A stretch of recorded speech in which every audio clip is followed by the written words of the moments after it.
Well, I'm sure that the advantages of CLT are clear to you. Yes, sir. Now we may discuss disadvantages of CLT.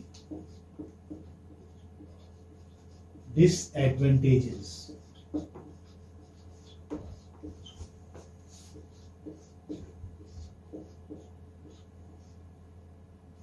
Disadvantages of CLT, demerits of CLT. Okay. So by now you can imagine the biggest demerit. What do you think is the demerit, disadvantage? Can you think of from your own experience? You can think of. That accuracy is not given much importance. Learning grammatical rules is not given importance. Very good, very good, very good. Now we can then take 2 points at a time. We will begin with say accuracy is not given importance. You may say. Yeah. Accuracy is not given importance. Yes. Accuracy of language, that means. Or you may put it this way. CLT focuses upon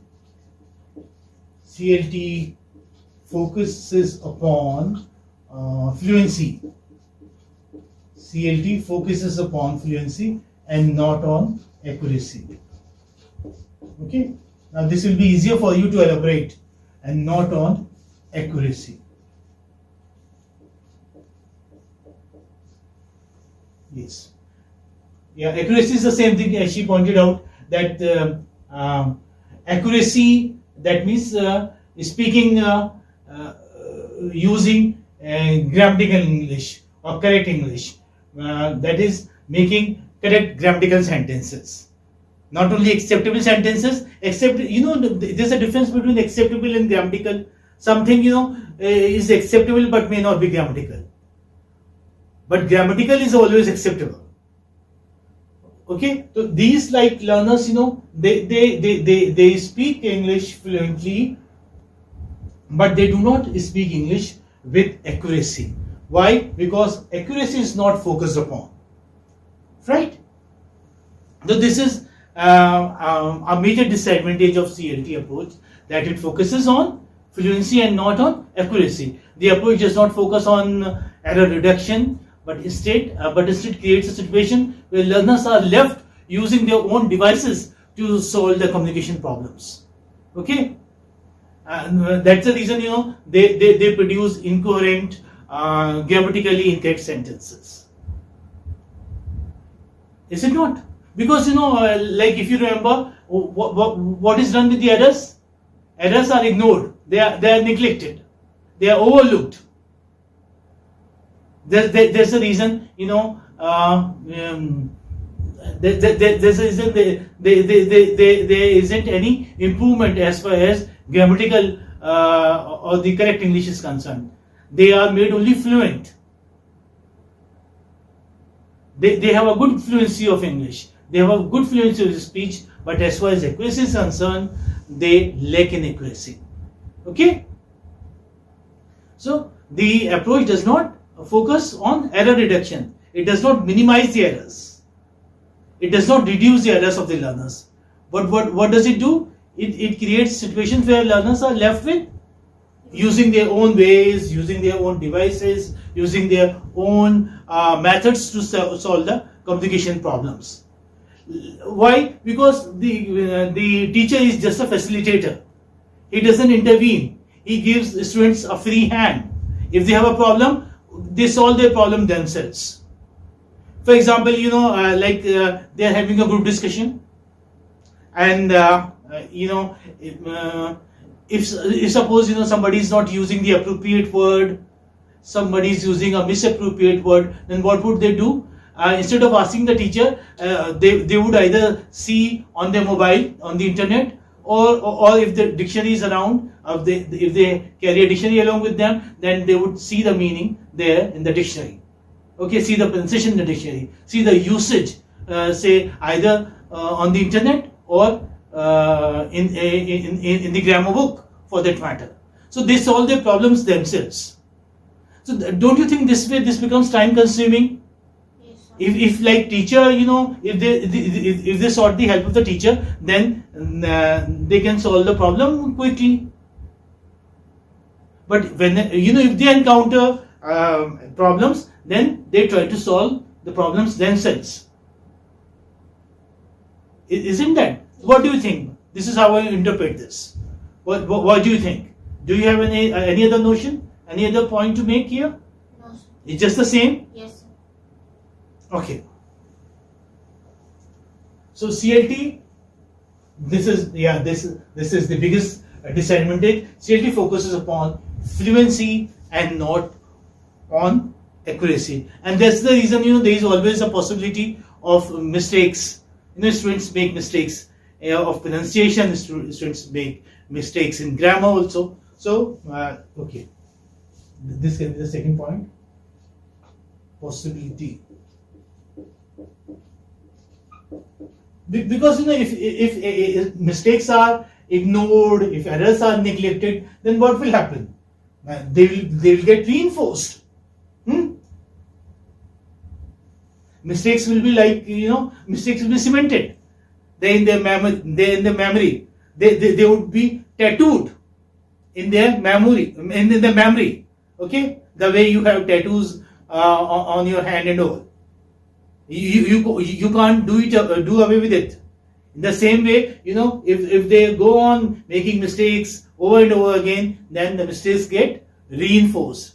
And this we have read and discussed in the behavioristic theory. Have we not? Yes, sir. That if mistakes are not corrected, they are reinforced. That is why in behavioristic theory, what does the teacher do? Teacher reproaches the students for making mistakes, and he rewards them for giving the right responses. Remember that? And who gave that theory? Skinner. Skinner gave that theory. Very good. Skinner gave the theory. This is how, why do I repeat things and why do I keep asking? So that you do not forget. And I must tell you here, like my lectures are quite long. They are around say 2 to 3 hours long. Why? Because you're supposed to write descriptive answers, and your descriptive answers should run into say 6 to 8 pages. So you need material for 6 to 8 pages. If I'm making a video of just 5 to 10 minutes, then you won't be able to write a descriptive answer. So you get sufficient material in my lectures, which you don't have to refer to any book for that matter. If you are attentive, if you are listening to me attentively, then I would say that the lecture is sufficient. I'm giving you points and I'm writing them so that you take them down. And I'm repeating also. I'm not using the mother tongue. Why? Because that wouldn't improve. That wouldn't make improvement in you. I want you, because you have to write in English. You cannot write in the mother tongue. So that is why I repeat over and over again, so that you understand. That's the motive. That's the purpose. And there's a feedback also there in my classroom. You must have seen. I keep asking, well, what did we do in that approach? What did we discuss earlier? So that you remember, you do not forget. So this should, since you are all going to be teachers, you are going to join the same fraternity I am in. Okay, so this is what a teacher should do. So I was saying that there is a possibility of mistakes being reinforced. Possibility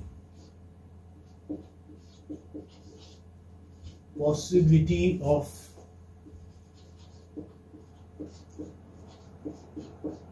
mistakes being reinforced,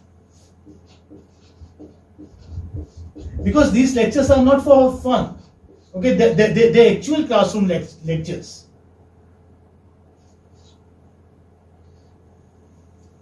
So possibility, and we wish to create actual classroom environment. That's why we try to make the sessions interactive also. So possibility of mistakes being reinforced. In CLT, what happens? This is again another disadvantage with this approach, that here there is a possibility of, there is a danger of mistakes being reinforced. The students are allowed to make mistakes, but they need to be corrected. Okay, they need to be corrected. Preferably not while in the middle of a conversation or in the middle of some activity, but when the activity is over. Okay, when the task is over, when the discussion is over, when the conversation is over, then you can correct the mistakes. And if you do not correct the mistakes, what will happen? Mistakes will be reinforced. Mistakes will be. What do I mean by saying mistakes will be reinforced? Come on. They will be cemented in us, and we will not. In our minds, okay? They will be cemented in our minds. Yes. And we will not be able to correct the mistakes. We will repeat the mistakes again and again. Mm-hmm. So they are to be corrected. And sometimes, teacher might forget them to correct the mistakes. He would think that he would do it afterwards. Now the activity is over. The students have gone back home, and he forgot to correct their mistakes. Now what would happen? The students would take the mistakes along with them. Okay? So it's better to correct the mistakes soon after the activity is over. Okay? Soon after the discussion is over, group discussion is over. Whatever activity you are holding in the classroom, that's very important. That's very essential to correct the mistakes. Errors shouldn't be neglected. Okay, you can do it while the activity is on, but once the activity is over, you ought to correct the mistakes. Okay.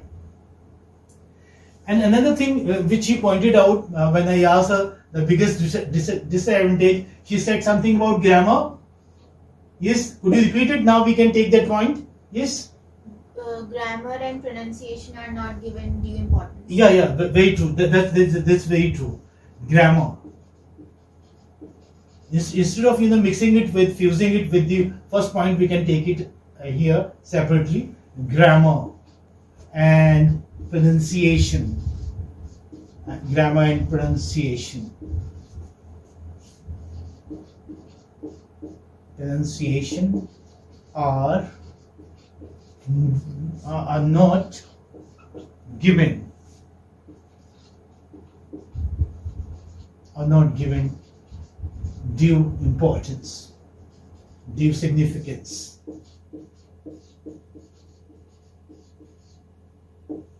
Okay, grammar and pronunciation are not given due importance in CLT. What is given importance? What is given predominance? Speech is given predominance. Communicative importance is given predominance or importance. Or say interaction is given. There are the two things are main here: interaction and communicative competence. They are given importance. Grammar and pronunciation are not given due importance. Yes, as we discussed earlier, this approach, the CLT approach, gives priority or say gives importance to meanings and rules of use rather than grammar and rules of structure. Rules of use means the way you use the language, the way you use the language in practical situations. Okay, the way you use the language in different circumstances. So what is given importance? What is given priority? Priority is given to meanings and rules of use of the language rather than grammar and rules of structure. Grammar is almost ignored, and structures are ignored, like sentence patterns and all. They're ignored, even if they are making wrong utterances. Making wrong utterances means even if they are speaking wrong sentences, their sentences are not corrected. They are not told about the pattern. They are not told about the structures. Okay, that is a wrong structure. You should use this structure: S plus V plus IO plus DO. Okay. In other words, it is felt that there is not enough emphasis, there is not enough stress on the correction of pronunciation and grammar errors, grammatical errors. It is because too much focus is given on meaning, and too much too much importance, too much focus is given on meaning, and that is at the cost of, at the expense of form. At the expense of form. This is important. You must take it down. This is the part of too much focus or importance. Too much importance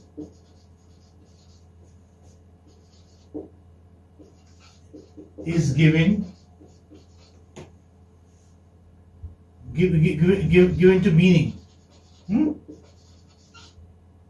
at the expense of form, at the cost of form. Okay, what does it mean? Yes, I have discussed it. Now you can very well say too much importance is given to meaning, okay, at the expense of form. Miss form, the structure, the grammar is ignored, and importance is given to meaning, that is communication. The way the students are communicating, the way the students are expressing themselves. Even if they are speaking wrongly, even if they are making wrong sentences, these mistakes are ignored. Say grammatical mistakes are ignored, but what is given primacy, what is given importance, what is given priority? Meaning is given priority, use is given priority, communication is given priority. So this is all done at the expense of form. Okay, form, you may say this is content and this is form. Form means grammar. Form means rules. Form means pattern.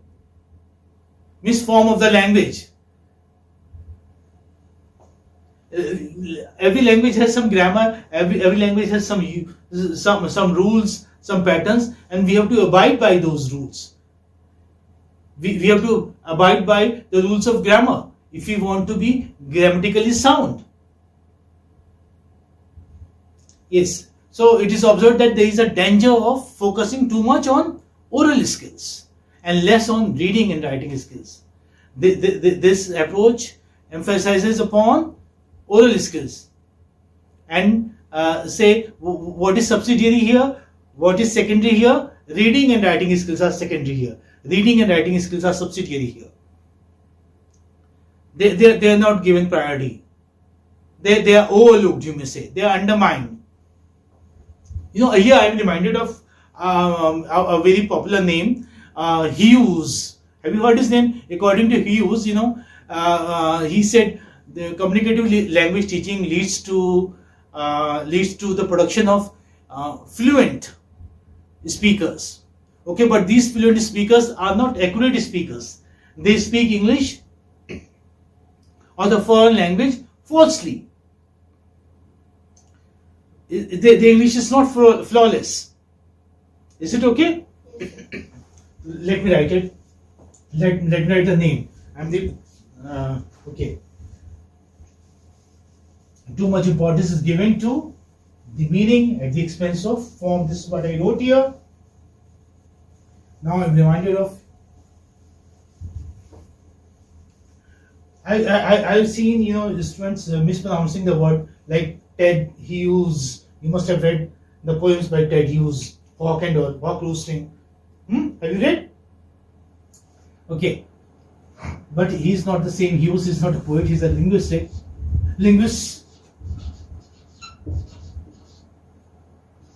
Okay, and how do you pronounce it? Well, I'm writing it so that everybody understands. Okay, say this is, you may say Hughes. This is how it is. This is the pronunciation. Okay, Hughes. Is it okay? So according to him, that students are fluent but they are not accurate. Okay, so it makes the learners fluent but inaccurate. Is it not? Yes, sir. I think this point can be given for say discussion also. He said CLT makes fluent but inaccurate learners. Inaccurate learners. You may have this like according to. Okay, this is according to Hughes. According to Hughes, CLT makes fluent but inaccurate learners. Okay, discuss. Now this can be a question. Is it okay? Yes, sir. Have you understood? Yes, sir. So this is a quote by Hughes, and this he said like say in 1980s, 1983.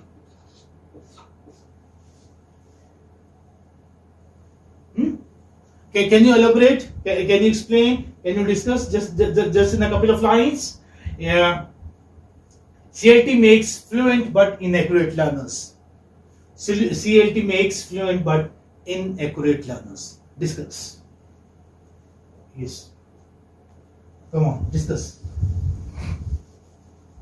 Come on, tell me. That the learners are made communicatively competent, but they lack the knowledge of the use of right grammar to make proper sentences, to form proper structures of sentences, to follow the rules of grammar. So this is avoided. Instead of this, fluency is given more importance. Good, very the nice. The act of speaking is given more importance. Nice. So this way you can elaborate it. If sometimes your very small quotations are running into 3 or 4 words, but you need to elaborate it in 6 to 8 pages. So you must know how to. Is it fine? Yes, sir. Yes. Okay. And again, as we do in other methods also, like in the direct method or say in situational language teaching. So I would say the same thing here also, that CLT suits smart teachers. CLT suits smart teachers, and there is always a dearth of, there is always a dearth of smart teachers. There is always scarcity of smart teachers are scarce. Means they are not readily available. CLT suits smart. Smart and you may say yes. What can smart? Same thing I can say about not only smart teachers but even smart. You need smart learners also. Okay, smart learners. So CLT suits smart, and let's talk about learners first. CLT suits smart and advanced learners only. Suits smart and advanced. Okay, advanced learners only.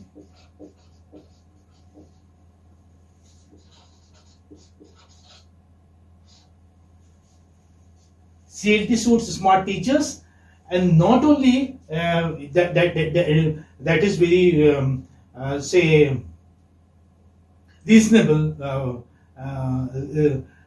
flaw with this. This is a flaw with this, but CLT suits smart and advanced learners only. Okay, CLT suits smart and advanced learners only. That means this method is not suitable for the elementary learners. I am discussing 2 points together here. Remember, do not say that I am not discuss. I am saying 2 things together. I am talking about CLT suits smart teachers. CLT suits only smart teachers, and I am also saying that CLT suits smart and advanced learners. Okay, so that goes without saying. The CLT approach is highly useful for the advanced students. You may say for the intermediate students, or the or say for the college students, same as the direct method is.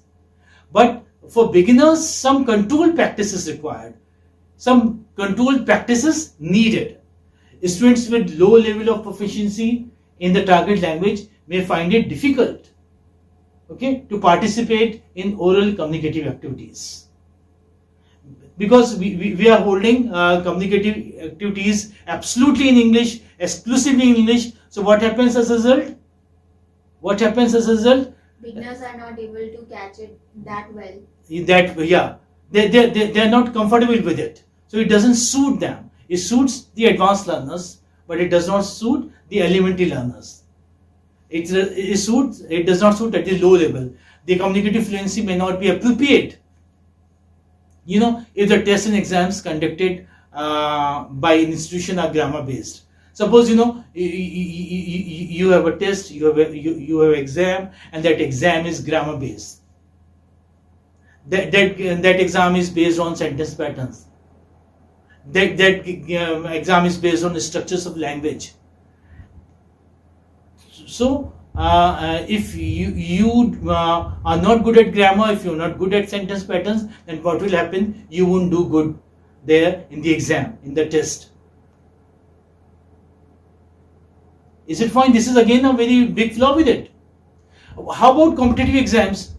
If you are good at competitive, like you know, the UPSC exam, I must say, or say other state administrative exams are concerned, even if you are good at English, even if you have that communicative competence, can you do well in competitive exams without knowing the rules of grammar, No, sir. without knowing the sentence patterns and all? No, sir. So this communicative competence doesn't come to our help, doesn't come to our rescue.